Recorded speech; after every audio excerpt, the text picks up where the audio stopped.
Thank you, sir. You too. Appreciate it. This is the Salvation Army. We're not Christians, but albeit they're a good organization. They help a lot of people. They don't ask for anything. Are you a member? I just volunteer. Yeah. I volunteer. I bell ring and I volunteer over at the shelter, and they like hand out food, do coat drives and stuff. They help people with their rent, all kinds of things.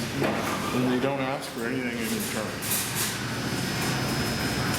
Not like the Red Cross, they don't have a CEO that takes all the money and all that kind of stuff. Not that the Red Cross isn't a good group, but these people do a really good job. Okay, let's go, sweetie. All right, let's see you. Thank you, sir. Have a good one. You're welcome.